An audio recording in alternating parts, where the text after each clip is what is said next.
हरे कृष्णा। भगवत गीता अध्याय 3 कर्मयोग श्लोक 8 और 9। श्लोक 8। नियतं कुरु कर्म त्वं कर्म ज्यायः हि अकर्मणः शरीर यात्रा अपि च ते न प्रसिद्धयेत अकर्मणः। अर्थात अपना नियत कर्म करो, क्योंकि कर्म न करने की अपेक्षा कर्म करना श्रेष्ठ है। कर्म के बिना तो शरीर निर्वाह भी नहीं हो सकता। अर्थात व्याख्या। ऐसे अनेक व्यक्ति हैं जो अपने आप को उच्च कुलीन बताते हैं तथा ऐसे बड़े बड़े व्यवसायी व्यक्ति हैं जो झूठा दिखावा करते हैं कि आध्यात्मिक जीवन में प्रगति करने के लिए उन्होंने सर्वस्व त्याग दिया है। श्री कृष्ण यह नहीं चाहते थे कि अर्जुन मिथ्याचारी बने, अपितु वे चाहते थे कि अर्जुन क्षत्रियों के लिए निर्दिष्ट धर्म का पालन करे। अर्जुन गृहस्थ था और एक सेना नायक था, अतः उसके लिए श्रेयस्कर था कि वह उसी रूप में गृहस्थ क्षत्रिय के लिए निर्दिष्ट धार्मिक कर्तव्यों का पालन करे। ऐसे कार्यों से संसारी मनुष्य का हृदय क्रमशः विमल हो जाता है, यानी साफ हो जाता है, और वह भौतिक कलमश से मुक्त हो जाता है। देह निर्वाह के लिए किए गए तथा कथित त्याग का अनुमोदन न तो भगवान करते हैं और न कोई धर्मशास्त्र ही। आखिर देह निर्वाह के लिए कुछ न कुछ करना ही होता है। भौतिकतावादी वासनाओं की शुद्धि के बिना कर्म का मनमाने ढंग से त्याग करना ठीक नहीं है। इस जगत का प्रत्येक व्यक्ति निश्चय ही प्रकृति पर प्रभुत्व जताने के लिए अर्थात इंद्रिय तृप्ति के लिए मलिन प्रवृत्ति से ग्रस्त रहता है। ऐसी दूषित प्रवृत्तियों को शुद्ध करने की आवश्यकता है।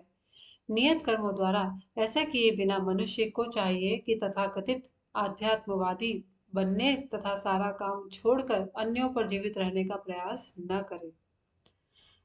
श्लोक 9।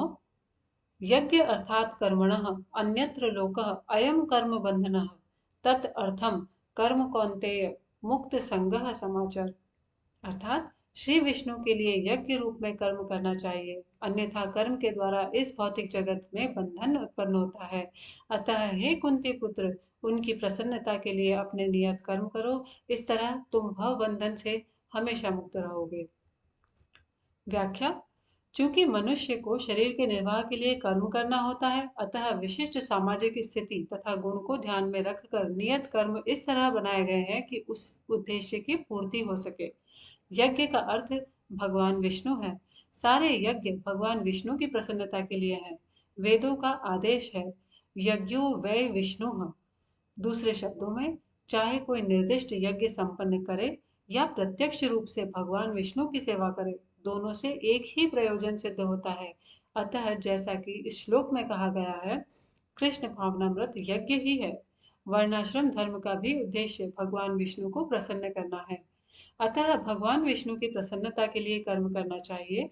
इस जगत में किया जाने वाला अन्य कोई कर्म बंधन का कारण होगा, क्योंकि अच्छे तथा बुरे कर्मों के फल होते हैं और कोई भी फल कर्म करने वाले को बांध लेता है। अतः कृष्ण को प्रसन्न करने के लिए कृष्ण भावना भावित होना होगा, और जब कोई ऐसा कर्म करता है तो वह मुक्त दशा को प्राप्त रहता है।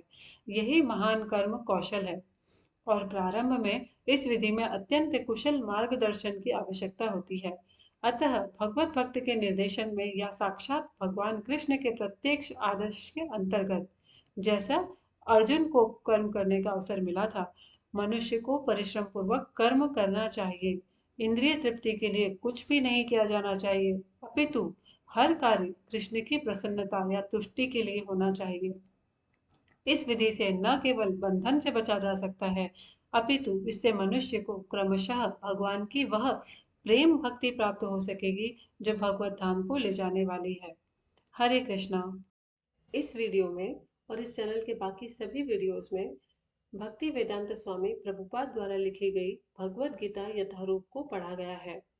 अगर इन श्लोकों को सुनकर भगवत गीता पढ़ने में आपका इंटरेस्ट या क्यूरियोसिटी जागृत होती है, तो आप इस बुक को ज़रूर पढ़ें। ये बुक इस्कॉन टेम्पल के बुक स्टोर्स पर, अदर बुक स्टोर्स पर या ऑनलाइन प्लेटफॉर्म्स जैसे कि अमेजोन या फ्लिपकार्ट पर भी अवेलेबल है।